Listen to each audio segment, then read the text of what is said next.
Assalamualaikum warahmatullahi wabarakatuh.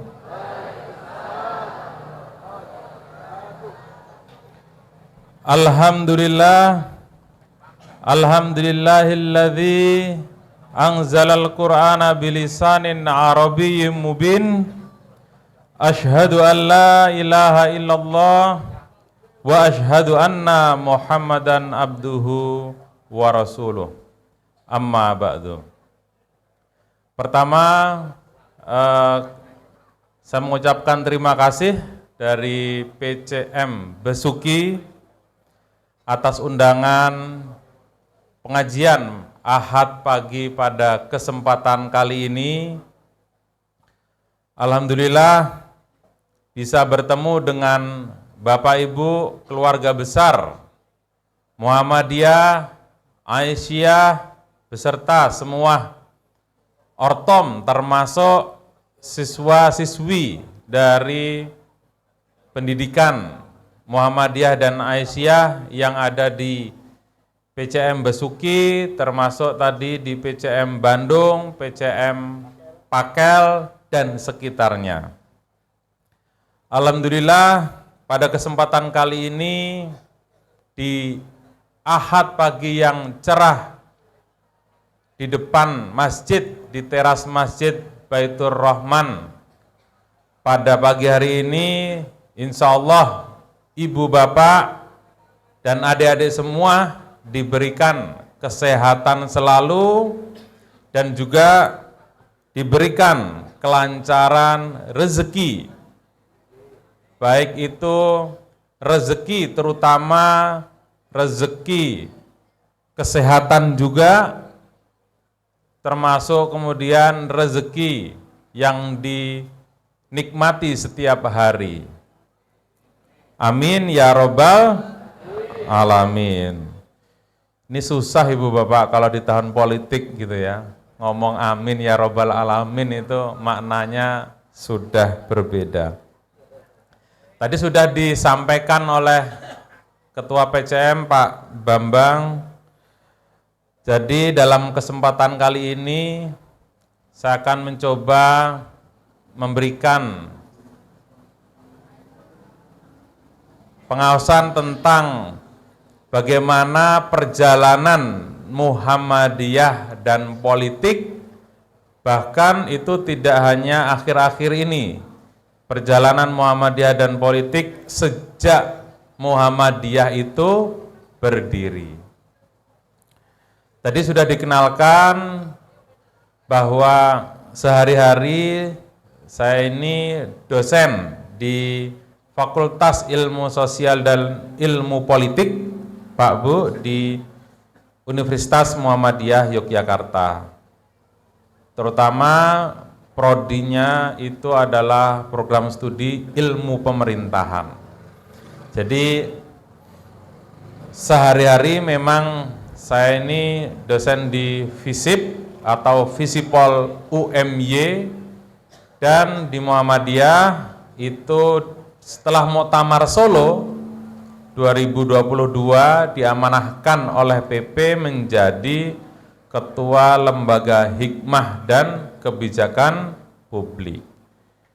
Nah, LHKP, kalau orang pemerintahan nanti ada LHKPN, ini sering ketukar. Nah, Lembaga Hikmah dan Kebijakan Publik ini memang kurang tinggi nggih, Pak? Dan marem. Itu diamanahkan oleh PP itu yang mengurusi urusan-urusan politik, termasuk di dalamnya pemerintahan dan urusan tentang kebijakan-kebijakan yang mengenai hajat masyarakat orang banyak. Kenapa kok Muhammadiyah sebagai gerakan Islam amar ma'ruf nahi mungkar kok ada urusan dengan politik? Ini menarik, Bu, Pak. Karena memang Muhammadiyah ini menganggap politik itu bagian dari dakwah. Dakwah yang seperti apa? Kalau Profesor Kunto Wijoyo itu mengatakan ada dakwah kultural yang langsung bersentuhan dengan masyarakat, pengajian, termasuk hari ini. Kemudian Muhammadiyah juga melakukan gerakan-gerakan amal melalui lazismu, kemudian melalui gerakan kerelawanan, ya MDMC. Kalau ada bencana, Muhammadiyah mendapatkan penghargaan dari pemerintah, sudah diakui.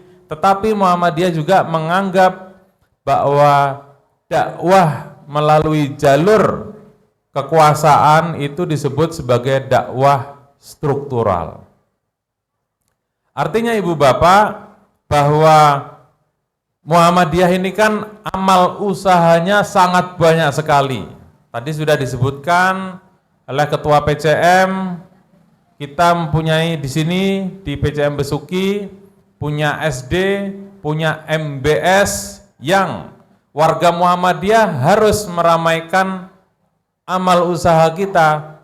Karena siapa lagi kalau tidak meramaikan aum-aum kita, warga Muhammadiyah menyekolahkan anaknya di sekolah Muhammadiyah, itu harus punya kebanggaan.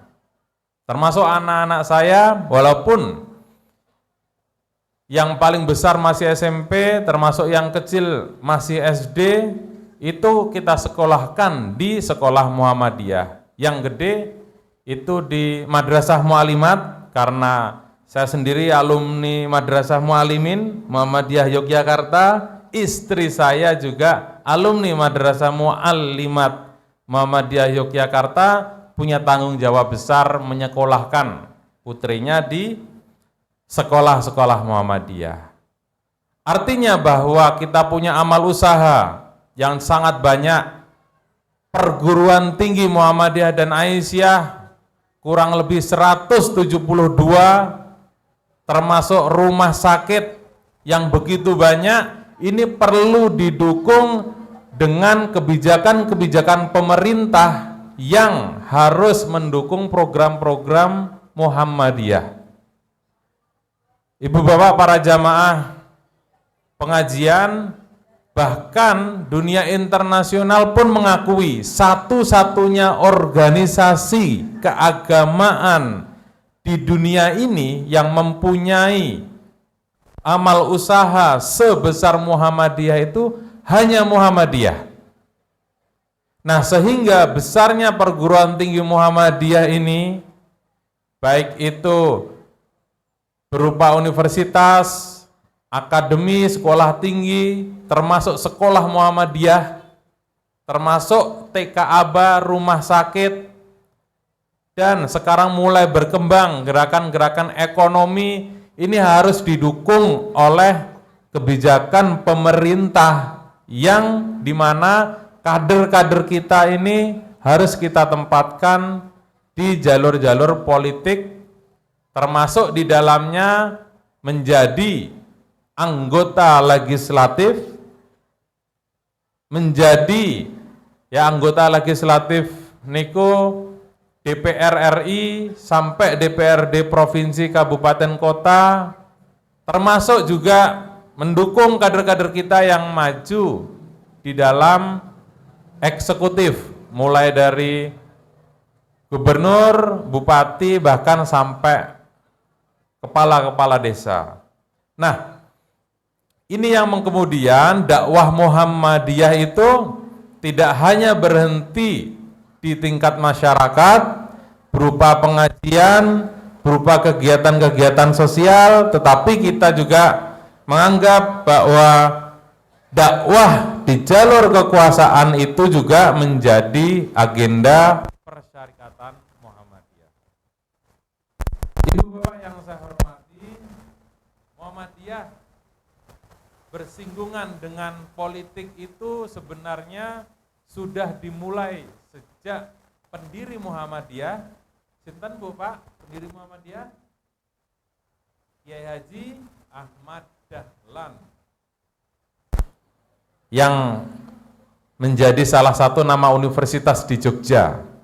Gitu nggih, Universitas Ahmad Dahlan. Nah, sejak Kiai Dahlan mendirikan Muhammadiyah di tahun 1912 tersebut,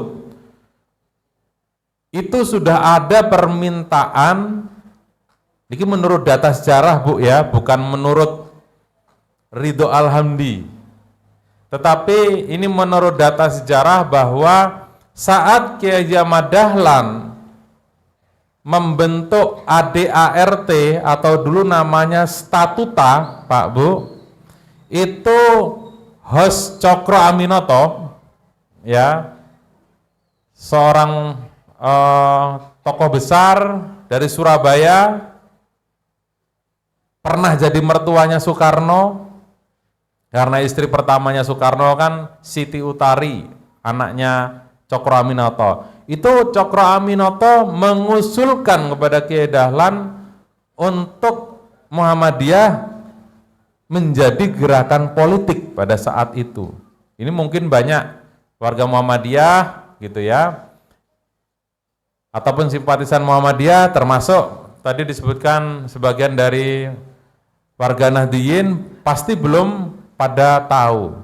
Namun demikian Kiai Dahlan menolak permintaan tersebut dengan secara halus pastinya. Jadi Kiai Dahlan dan Cokro Aminoto ini mempunyai hubungan dekat karena Cokro Aminoto salah satu pendiri dari gerakan politik pada saat itu 1911 bernama Sarekat Dagang Islam, lalu kemudian berubah menjadi Sarekat Islam. Bahkan Kiai Dahlan pernah menjadi penasehat Sarekat Islam dalam hal agama, Bu Pak.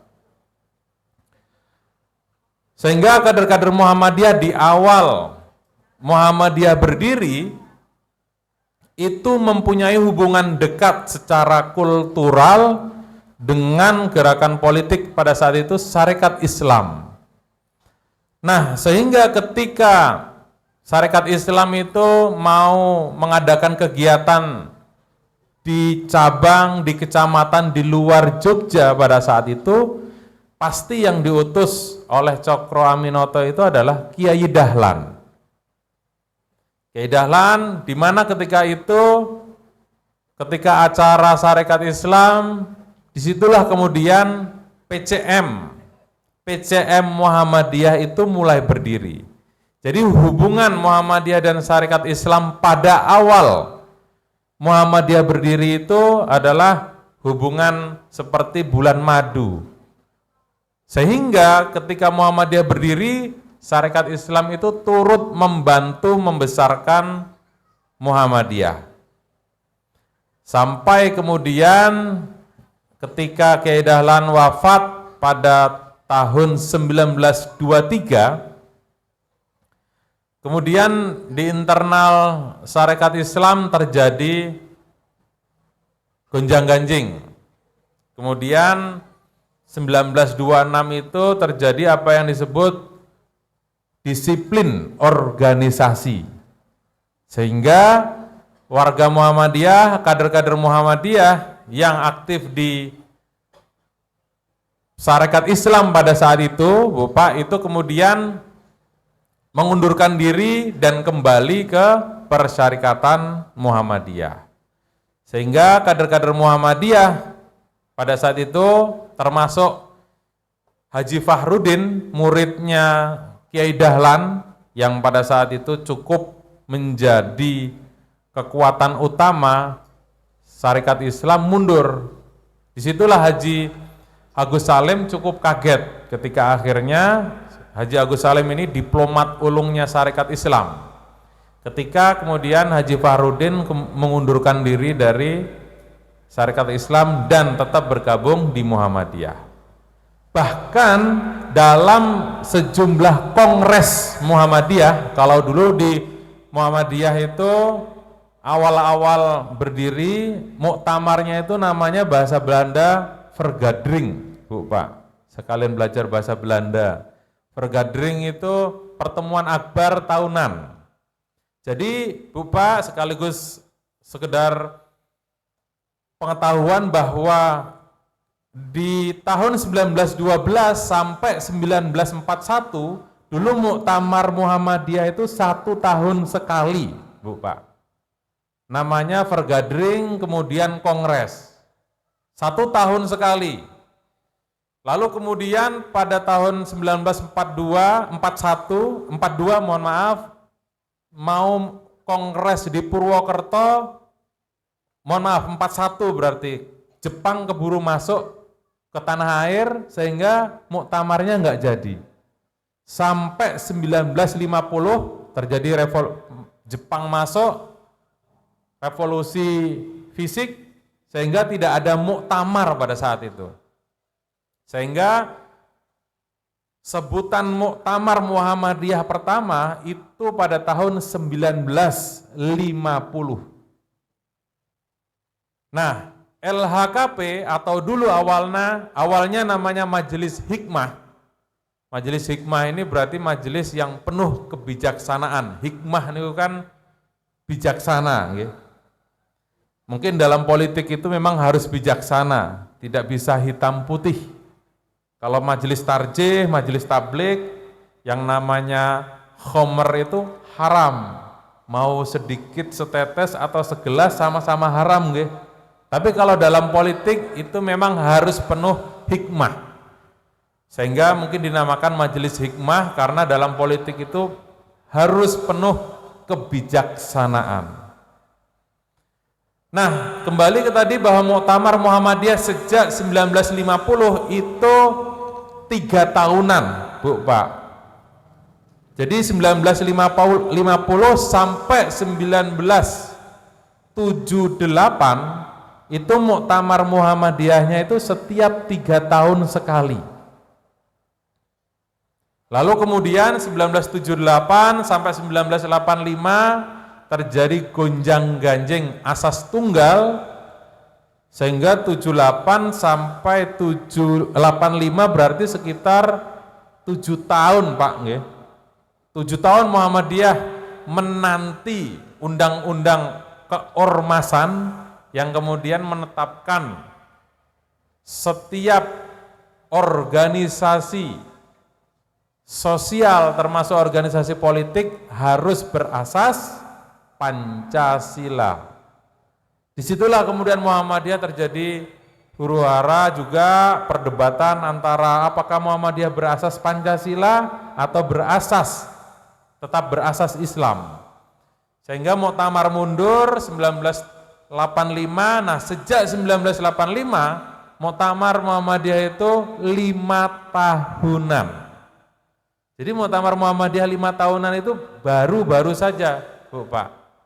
1985 Muktamar Muhammadiyah 90 ya 95 sampai 2015. Nah, karena kemudian 2020 terjadi Covid, mundur ke 2022. Ini sekedar pengetahuan ya bahwa Muktamar Muhammadiyah itu mengalami perubahan dari tahunan menjadi 3 tahunan menjadi 5 tahunan sampai sekarang. Periode 2022 sampai 2027. Ibu Bapak, para jamaah pengajian yang insya Allah dirahmati Allah, kembali lagi ke tadi soal persinggungan Muhammadiyah dan politik, bahwa perjalanan Muhammadiyah dan politik itu sangat dinamis. Tadi dengan Sarekat Islam, kemudian terjadi konflik di internal Sarekat Islam, sebagian warga Muhammadiyah kembali, barulah ketika 1938 itu kader-kader Muhammadiyah, termasuk di dalamnya Mas Mansur, Fakih Usman saat masih muda, Kiai Haji Farid Ma'ruf dan yang lain sebagainya, karena Kiai Haji Mas Mansur itu dari Surabaya, itu mendirikan partai baru. Dan ini Bu Pak, partai baru yang dulu sudah pernah digagas oleh kader-kader Muhammadiyah.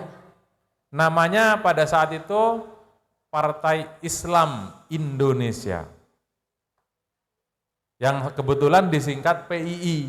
Kalau kemudian PII di era mulai Indonesia Merdeka itu kan Pelajar Islam Indonesia. Tapi sudah ada istilah PII, tapi namanya Partai Islam Indonesia.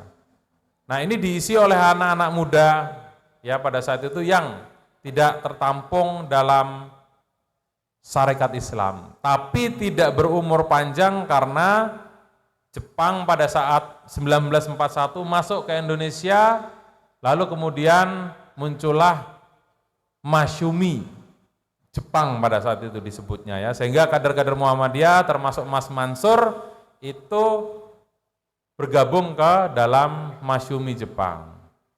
Nah, rumusan awal Muhammadiyah dan politik itu perumus utamanya itu adalah Kiai Haji atau yang kita sebut dengan Mas Mansur, Ketua Majelis Tarjih PP Muhammadiyah. Beliau pernah menyebutkan bahwa Muhammadiyah dan politik itu tidak bisa dijadikan satu karena memang sejak Kiai Haji Ahmad Dahlan itu menolak Muhammadiyah untuk dijadikan partai politik. Bahkan tadi saya jelaskan di awal, Haji Agus Salim pun pernah dalam Kongres Muhammadiyah meminta Muhammadiyah menjadi gerakan politik, tetapi lagi-lagi ditolak oleh Kiai Dahlan.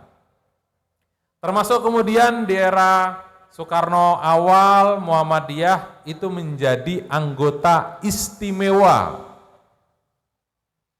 Partai Masyumi, sebuah partai yang cukup besar, walaupun di pemilu itu berada pada urutan kedua, tetapi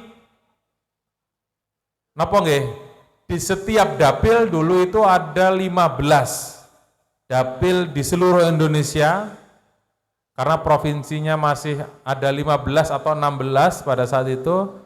Masyumi itu selalu urutan pertama, dari 15 urutan pertama di 13 dapil. Jadi kalau jumlah keseluruhan memang PNI pada saat itu yang nomor urut pertama, tetapi kalau pemerataan ataupun suara banyak di setiap masing-masing daerah pemilihan itu justru Masyumi. Nah, Muhammadiyah menjadi anggota istimewa, bahkan ketua umum pertama pimpinan pusat Masyumi itu adalah kader Muhammadiyah, Sukiman Wiryo Sanjoyo, salah satu pengurus LHKP pada era-era awal. Sukiman Wiryo Sanjoyo ini adalah ketua umum pertama PP Parmusi, kader Muhammadiyah, ya, asal dari Solo, dokter lulusan Belanda, tapi kemudian lebih berkecimpung dalam urusan politik. Nah, pada Masyumi awal itu Muhammadiyah bergabung di dalamnya, NU juga menjadi anggota istimewa di dalamnya, termasuk Syarikat Islam. Hanya kemudian Syarikat Islam keluar dari Masyumi tahun 1947, kemudian NU juga menyusul keluar dari Masyumi 1952, tinggallah ormas yang besar pada saat itu adalah Muhammadiyah. Sehingga ketika 1955 pemilu pertama itu Masyumi mendapatkan urutan kedua. Nah, selalu pada periode berikutnya ya terjadi gejolak, sehingga kemudian pada tahun 1959 terutama peristiwa Permesta, semacam pemberontakan di Sumatera. Pada saat itu Burhanuddin Harahap, Safruddin Prawiranegara, dan tokoh-tokoh Masyumi melakukan semacam dianggap oleh Soekarno, padahal Soekarno ini juga kader Muhammadiyah, Bu Pak, ketua majelis, kalau sekarang ketua majelis Dikdasmen lah, kira-kira begitu, Ketua Majelis Dikdasmen PWM Bengkulu. Soekarno itu, Bu, Pak. Jadi ketika di Surabaya itu sudah tertarik kepada Islam itu karena pengajian Kiai Dahlan di Surabaya. Mulailah di situ ini Islam yang diajarkan Kiai Dahlan itu berbeda dengan kiai-kiai yang lain.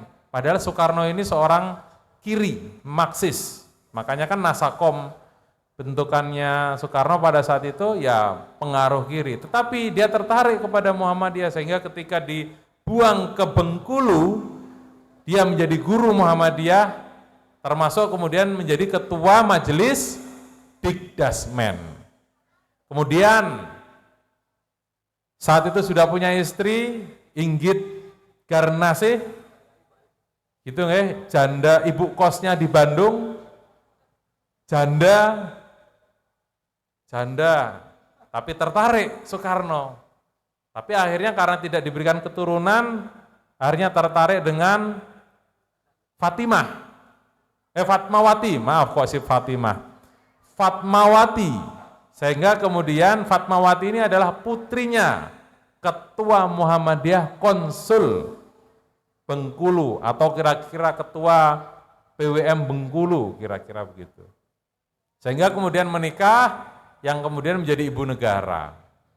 Nah, ibu bapak sekalian yang dirahmati Allah, bahwa Muhammadiyah dan politik ketika di Masyumi pun mengalami gonjang-ganjing, sehingga kemudian Masyumi ketika itu dibubarkan 1960 ya, kemudian setahun sebelumnya itu Muhammadiyah sudah melihat tanda-tanda sehingga Muhammadiyah kemudian menarik diri dari keanggotaan istimewa dari Masyumi.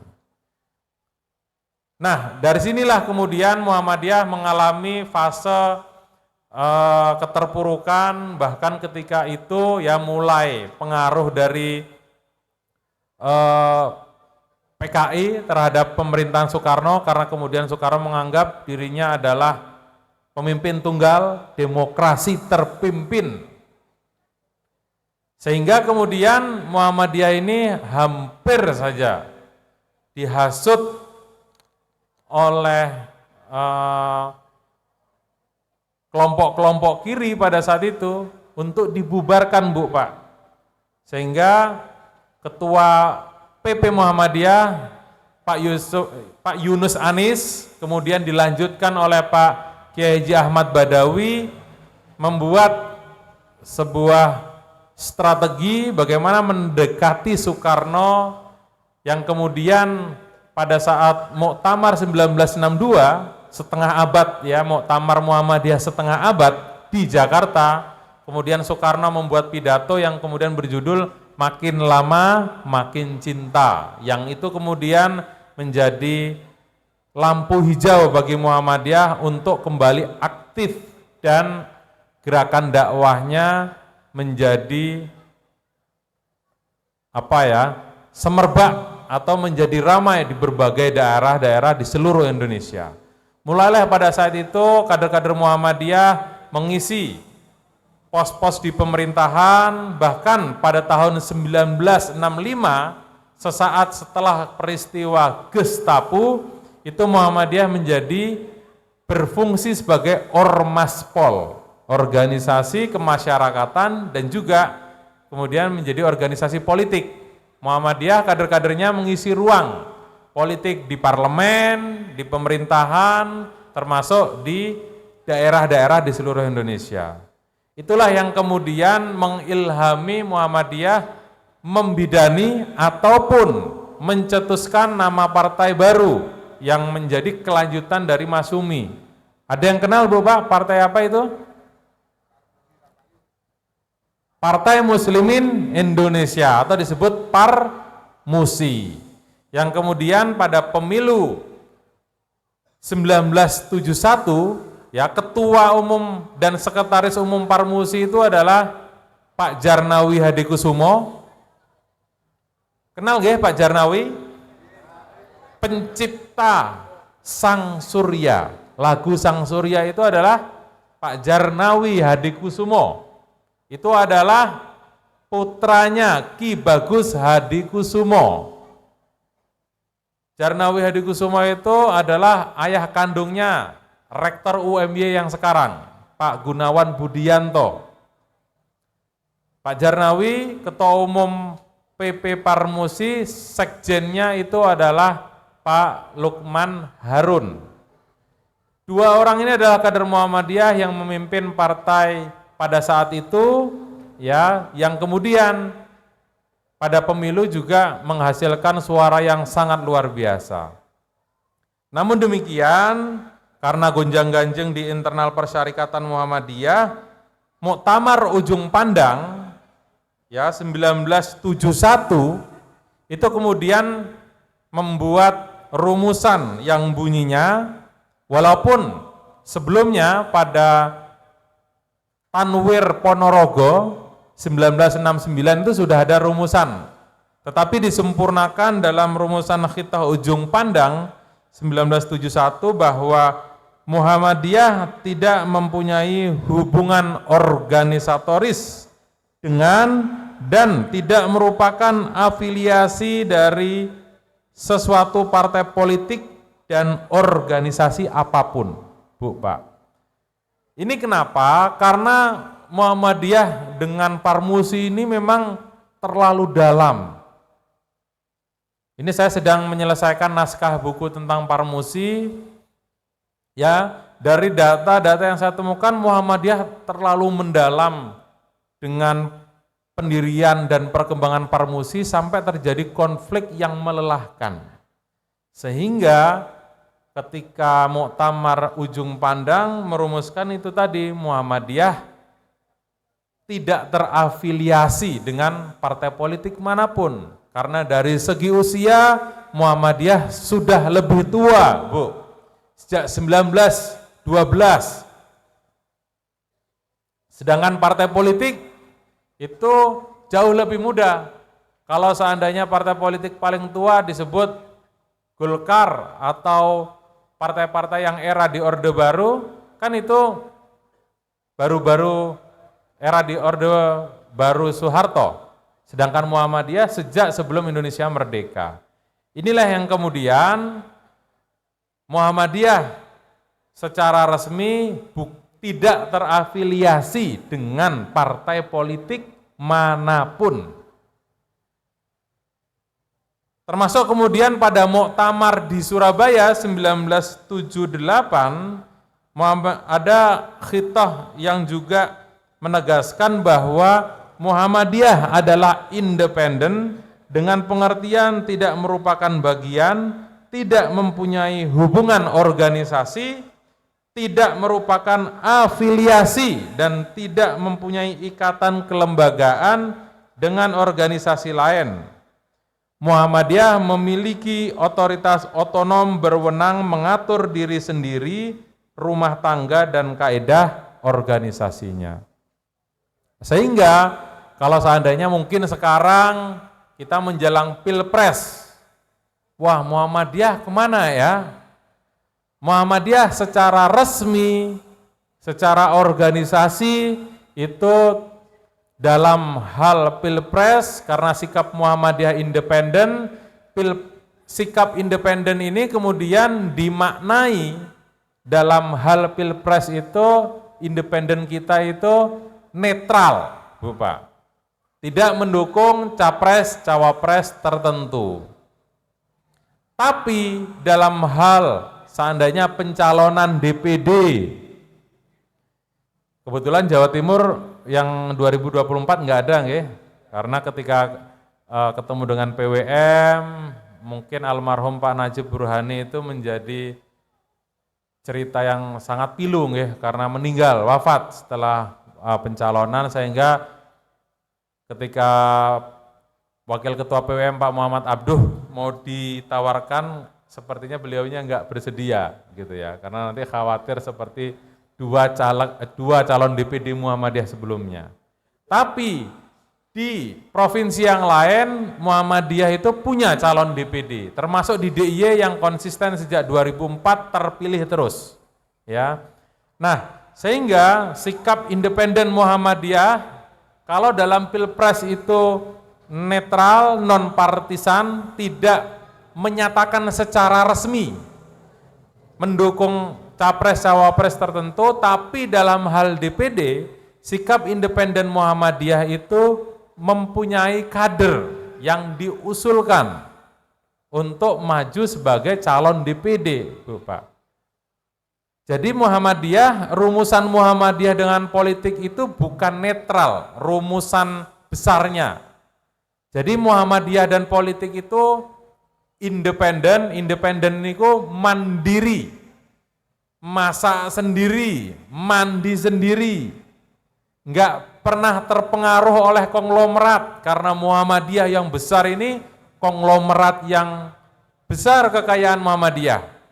Tapi memahami soal DPD, Muhammadiyah punya calon sendiri. Termasuk tadi sudah disinggung di awal bahwa saat ini program Muhammadiyah melalui LHKP itu punya program yang bernama Satu Dapil, Satu Kadermu. Turunannya Satu Dapil, Satu Calegmu. Termasuk nanti ada juga Satu Dapil, Satu Kabupaten, Satu Bupatimu. Yang kita mendorong kader-kader kita yang punya potensi untuk didorong menjadi kader politik di pemerintahan. Tentu lagi-lagi dalam Tanwir Denpasar sudah ditegaskan bahwa Muhammadiyah ini sebagai kelompok kepentingan. Muhammadiyah bukan organisasi politik, tetapi Muhammadiyah dalam Muktamar di Solo 2022 mendukung kader-kader kita yang ingin maju ke dalam partai politik. Kalaupun seandainya PCM Besuki itu aspirasi warganya ke salah satu paslon, itu adalah ekspresi sebagai warga negara. Mungkin mayoritas warga Muhammadiyah ya yang ada di Besuki, Pakel, di Bandung itu mendukung paslon tertentu, itu adalah ekspresi dari sebagian besar warga Muhammadiyah ke calon tertentu. Mboten napa-napa, itu adalah hak pribadi sebagai warga negara. Masa melarang? Karena undang-undang kan mengatakan setiap warga negara mempunyai hak memilih dan hak dipilih. Kita tidak bisa melarang. Seandainya tadi di awal warga Muhammadiyah di Besuki dan sekitarnya ini punya kecenderungan ke calon tertentu. Tetapi secara organisasi kita tidak mendukung resmi kepada calon tertentu. Karena pada Khitah Denpasar 2002 itu sudah ditegaskan bahwa Muhammadiyah itu adalah organisasi kelompok kepentingan sebagai kekuatan moral penyeimbang terhadap apa yang terjadi di Republik ini. Ketika dalam momen-momen tertentu ya Muhammadiyah pun kritis ketika pemerintah membuat undang-undang Omnibus Law.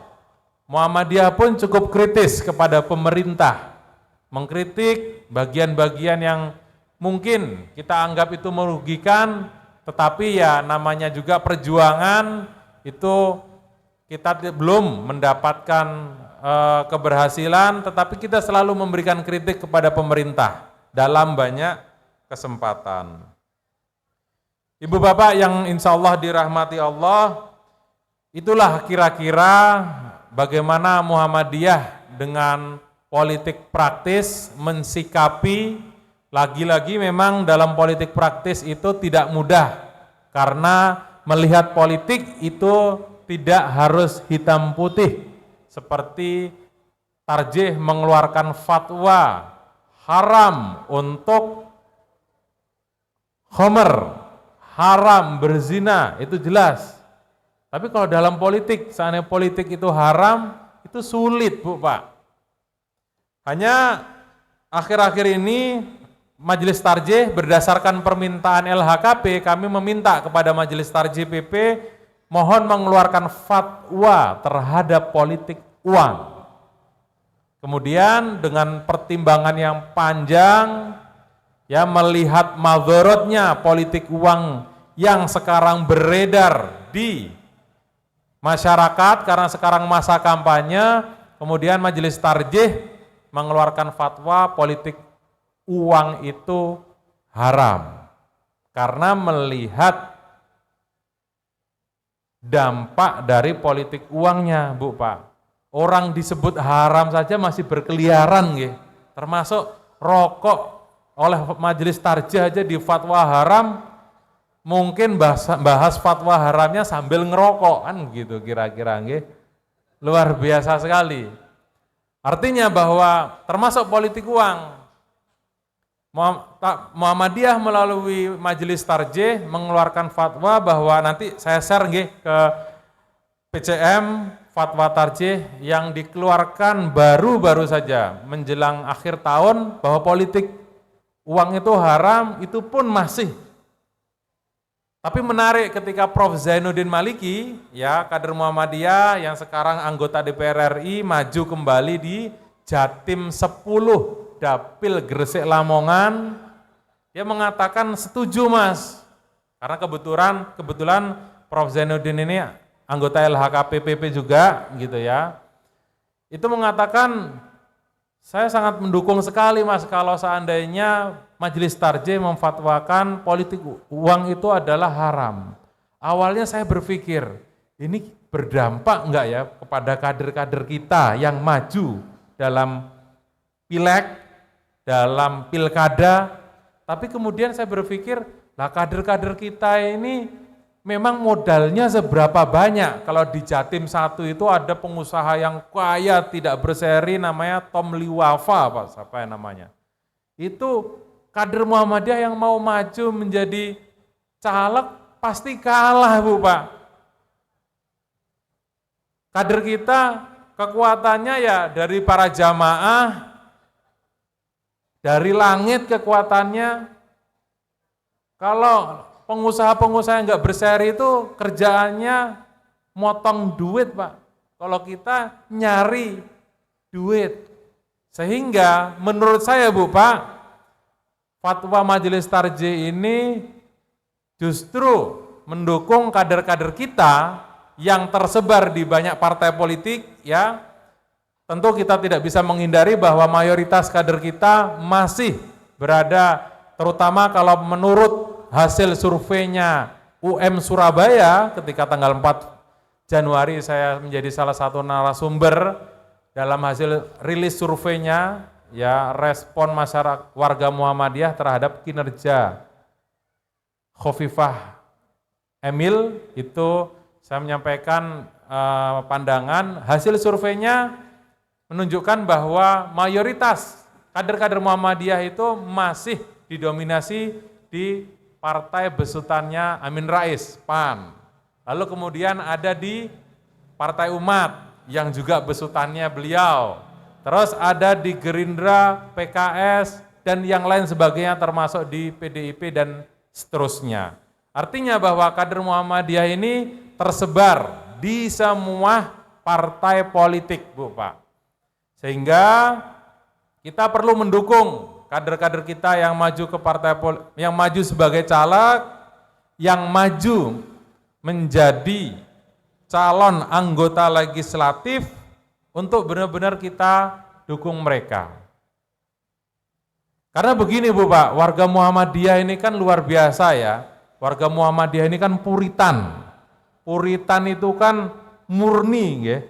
Murni, tidak mau tercampur dengan urusan duniawi, sehingga ketika Ketua LHKP Jawa Timur itu, Pak Muhammad Mirdas, anaknya Kiai Abdurrahim Nur, mantan Ketua PWM Jawa Timur, ketika Pak Mirdas ini dulu politisi anggota DPRD dari P3 ya, jadi politisi aja atau jadi ketua Perindo Jawa Timur saja, setelah menjadi ketua Perindo, undangan khutbah Jumat dan undangan pengajian nggak ada lagi, Pak. Wah, luar biasa warga Muhammadiyah itu. Begitu ya Pak ya, padahal kurang soleh apa beliau itu. Anaknya kiai punya pesantren, aktivis AMM, IMM, pemuda Muhammadiyah, tapi masih tidak dianggap. Jawa Timur ini luar biasa puritannya Pak ya. Pol nggih. Tapi ketika Pak Mirdas kemudian sudah mundur, ya kemarin diminta ketua PWM jadi ketua LHKP Jawa Timur, suruh milih ketua LHKP atau ketua Perindo. Akhirnya memilih ketua LHKP, mundur dari ketua Perindo Jawa Timur karena ketumnya itu sipit, katanya begitu ya. Akhirnya undangan pengajian dan undangan khutbah Jumat kembali membanjiri luar biasa warga Muhammadiyah ini. Bapak, ya itu memang fakta warga Muhammadiyah kita ini sangat luar biasa. Jadi Israel itu salah kalau melawan Palestina itu, lawannya Indonesia ini. Orang Muhammadiyah siap itu Israel tinggal diludahi, orang Indonesia tenggelam itu Israel. Jadi salah Bu Pak, saya lihat kalau Palestina kok dihajar sama Israel, lawan Indonesia, wah arek-arek Jawa Timur nih siap berangkat, apalagi ganjarannya swarga, bidadari, nari di atasnya, wah berangkat itu nggih. Pengangguran kathah gitu kan, siap kalau cuman ngelawan Israel, pendungi Israel kan gitu kira-kira. Bapak yang saya hormati, bahwa memang Muhammadiyah dengan politik ini tidak mudah, Pak Bambang dan Bapak-Bapak, tetapi bagian dari jihad kita, karena memang sebelum-sebelumnya, apalagi khitah ujung pandang, yaitu benar-benar menjadi pedoman utama kita. Tentu kita berpedoman pada putusan-putusan persyarikatan, kita tidak mencampurkan urusan persyarikatan secara organisasi dengan politik praktis. Semalam saya juga habis rapat terbatas dengan Pak Ketum, Pak Haidar, dengan Ketua LHKP, Ketua Umum PP, Ketua PP yang membidangi kaderisasi, Ketua MPKSDI, melihat situasi fenomena termasuk yang akhir-akhir ini terjadi di internal 3 Ortom PP yang kemudian memberikan deklarasi pada calon pasangan tertentu, termasuk kader-kader kita di pimpinan pusat yang menjadi tim ses, itu kita tertibkan Pak. Tertibkannya apa? Bahwa sudah ada SKPP Muhammadiyah, mentertibkannya adalah non-aktif. Jadi Bapak, bahwa tetap persyarikatan mendukung, dan saya pribadi sebagai ketua LHKPPP sangat respect, sangat mendukung kader-kader kita yang terjun ke dalam politik praktis, apakah menjadi caleg ataukah menjadi nanti cakadamu, bahkan cakadamu itu calon kepala daerah, bahkan dalam hal pilkades kita harus mendorong kader-kader kita, tetapi harus tertib organisasi, tidak kemudian aktif menjadi ketua majelis lembaga, ketua ortom, atau menjadi pimpinan di PCM, PDM, PWM, tetapi juga di partai politik ataupun di politik praktis menjadi caleg.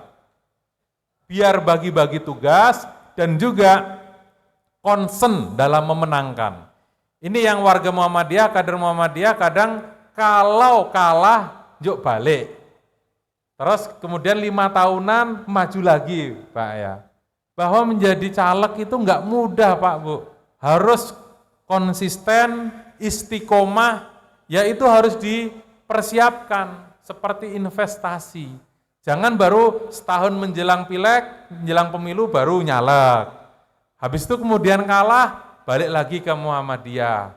Harusnya itu persyarikatan mendukung. Pertama, bangun komunikasi positif dan tidak menjauhi kader-kader kita yang ada di politik praktis. Karena bagaimanapun sama-sama kader persyarikatan. Hanya memang saya sering pesan kepada teman-teman kita yang di politik praktis, sebagaimana pesannya Pak Ketum PP Muhammadiyah, Profesor Dr. Haidar Nasir, jadilah petugas misi Muhammadiyah, bukan menjadi petugas partai di Muhammadiyah. Begitu Bu Pak, artinya bahwa bukan kemudian menjadi caleg ngubek-ngubek persyarikatan malah bikin gaduh di persyarikatan. Ini Pak yang sering saya ingatkan kader itu, sehingga wajar kemudian PCM-nya, Aisyahnya nggak seneng. Seharusnya kader-kader kita itu tidak usah ngubek-ngubek, tapi memberi konkret, bantu. Kalaupun nggak ada yang suka, wajar Pak Bu. Jangankan kita, Rasulullah Shallallahu Alaihi Wasallam yang sudah ahli surga, dijamin asuransinya, itu saja masih banyak yang nggak suka Pak. Apalagi kita manusia yang dewasa, manusia biasa, BPJS nggak ada asuransi masuk surga, nggih? Nggak ada kan BPJS jaminan masuk surga, nggih?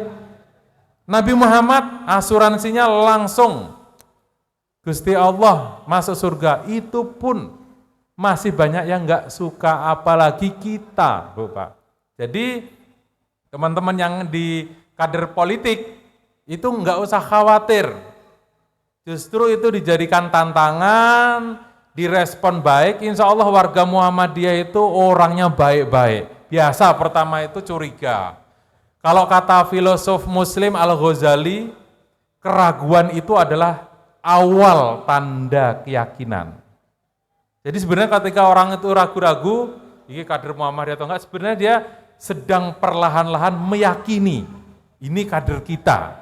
Jadi nggak usah khawatir, teman-teman yang berada di partai politik, kita tetap mendukung, ya. Tetapi kader-kader di partai politik jangan membuat situasi di persyarikatan itu menjadi runyam, terus kemudian mengada-ada sesuatu yang tidak ada. Kalau kata Pak Mirdas, Mas Ridho, di politik itu yang tidak ada bisa menjadi ada, gitu ya. Contohnya yang awalnya sebenarnya cuma ketemu saja, bukan mendukung, tapi sudah dianggap mendukung. Ini memang tidak mudah menjalankan program satu dapil satu kadermu, ya, satu dapil satu calegmu, tapi prinsip utamanya berangkat dari fakta bahwa berapa sih kader kita yang berada di parlemen yang punya komitmen terhadap persyarikatan, memperjuangkan agenda-agenda Muhammadiyah di parlemen, maka kita butuh kader kita yang punya komitmen, Pak. Tapi kalau yang ngaku-ngaku menjelang pemilu, kathah nggih. Kathah napa kathah? Nggih, di sini fungsi PCM, Pak Bambang, fungsi PDM itu mengontrol. Ketua PCM, ketua PDM, dan pimpinan PDM nggak usah takut ketemu bupati, ketemu dinas, ataupun ketemu kader-kader partai politik, guyup, rukun, diajak ngumpul, ini persyarikatan bersama. Sehingga kemudian dakwah kita itu menjadi lebih luas, tetap ada yang ditarjih, tetap ada yang ditablik, tapi tetap ada yang di politik. Maka LHKP PDM, ya LHKP PDM Tulungagung pun bisa menjadi motor untuk menggawangi ini, harus luas. Kalaupun seandainya dicaci maki, enggak apa-apa Pak Bu, saya pun yang ikhlas. Saya ini sering disalahpahami, dikira saya itu ketua umum Partai Umat. Karena nama ketua umum PP Partai Umat itu namanya Mas Ridho Rahmadi. Saya sudah bertemu dengan beliau, ya sudah ketemu, diskusi banyak hal, ya aspirasi teman-teman Partai Umat ke Muhammadiyah, kita diskusikan, kita pernah foto bareng, ya bahkan banyak orang salah paham juga. Ketika LHKP PP mengadakan konsolidasi calegmu nasional RI, kebetulan Mas Ridho Rahmadi ini caleg juga, Dapil Sumbar, mantunya Pak Amin Rais ini. Kemudian di Bandara Soekarno ketemu nih sama utusan dari Muhammadiyah yang lain. Terus ngomong, santai aja Mas Ridho, nggak usah khawatir. Kan nanti acara di Jogja yang buka sampean gitu ya. Terus Mas Ridhonya bilang, ya itu bukan Ridho saya, itu Mas Ridho Alhamdi, Ketua LHKP. Lu sampai kan Mas Ridho? Iya, saya Ridho Rahmadi, Ketua Partai Umat. Saya tahu, saya diceritakan oleh dia gitu ya. Termasuk beberapa orang yang ngajak foto saya, dikira saya juga Ridho Rahmadi gitu ya. Saya kira beberapa hal yang saya sampaikan tadi, Bu Bapak, bahwa pertama Muhammadiyah ini organisasi yang cukup besar. Kita sudah punya sudah punya amal usaha yang sangat beragam, tetapi kebesaran kita ini harus kita jaga ya, agar supaya Muhammadiyah ini tidak menjadi ditarik ulur kanan dan kiri, tetapi Muhammadiyah itu tetap bisa dijaga untuk keberlangsungan persyarikatan kita ke depan. Tentu Muhammadiyah itu berdiri di atas segalanya dan kita mendukung kader-kader kita yang maju dalam politik praktis tanpa harus melibatkan organisasi dalam perjuangan politik praktis. Insya Allah semoga saya sendiri berharap di 2029 ada kader kita yang nantinya maju sebagai capres mungkin atau cawapres ya Pak Bu. Ya semoga apa yang menjadi harapan kita itu bisa terwujud melahirkan calon pemimpin yang insya Allah sesuai dengan harapan bangsa. Tentu debat capres cawapres yang sudah 3 putaran ini, tinggal 2 putaran ini, Bapak Ibu harus menyaksikan. Karena di situ akan terlihat siapa calon pemimpin bangsa yang mempunyai gagasan, yang mempunyai visi yang jelas.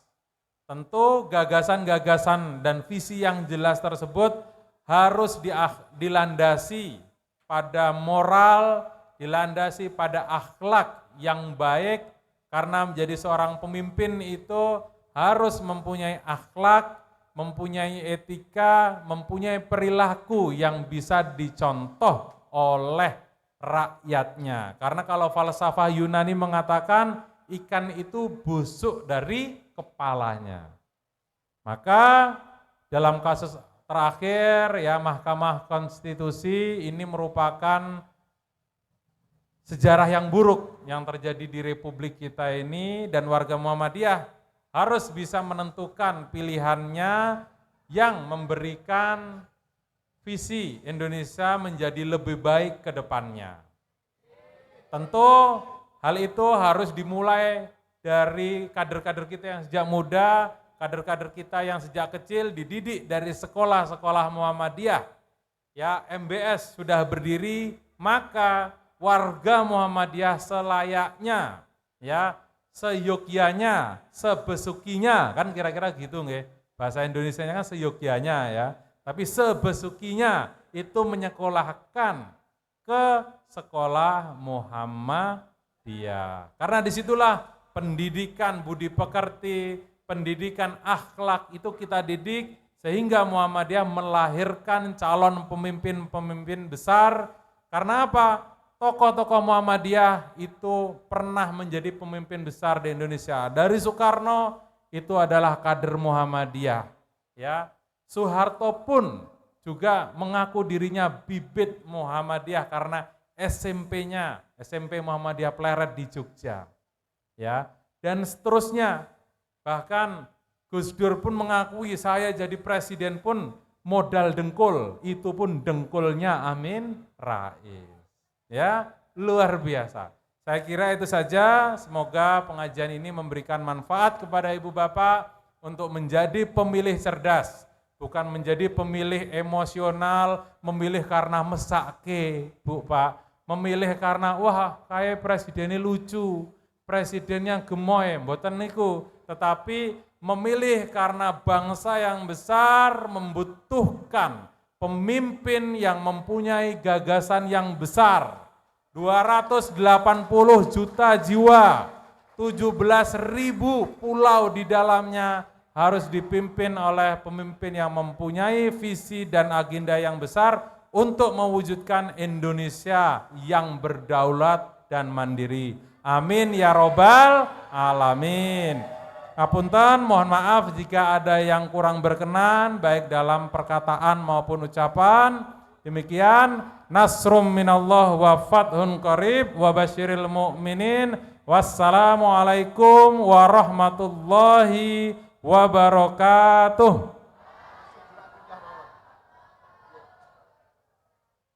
Monggo Bapak Ibu kita berdoa bersama, semoga insya Allah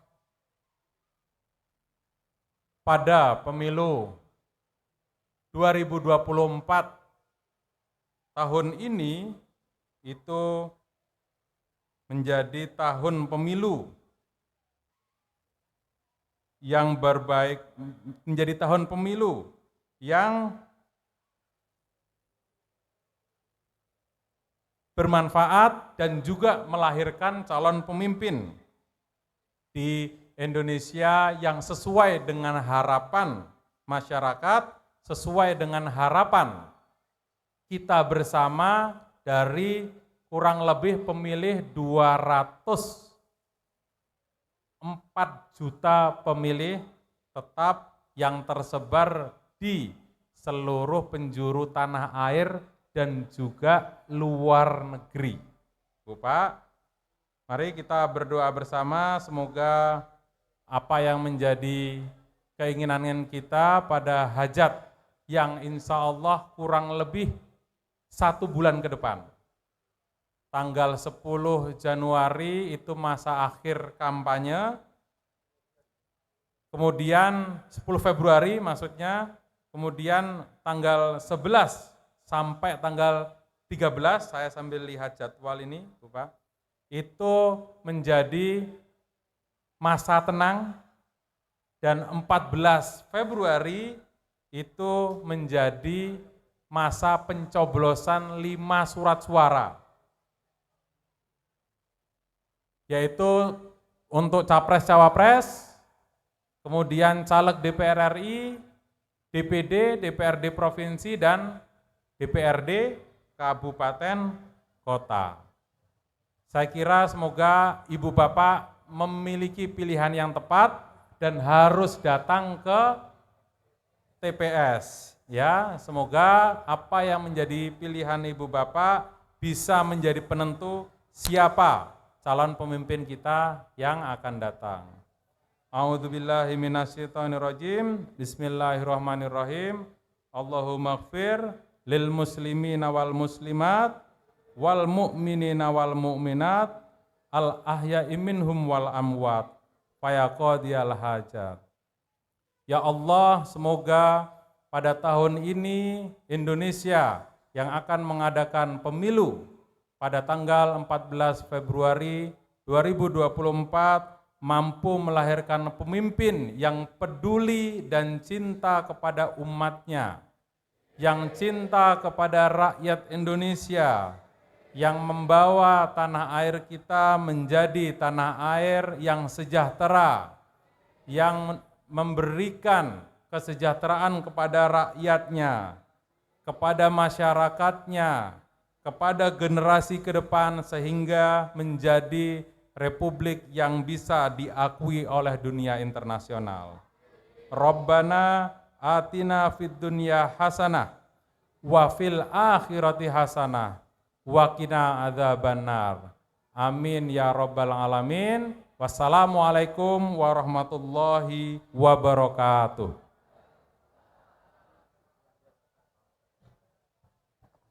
Diucapkan terima kasih kepada Ustadz yang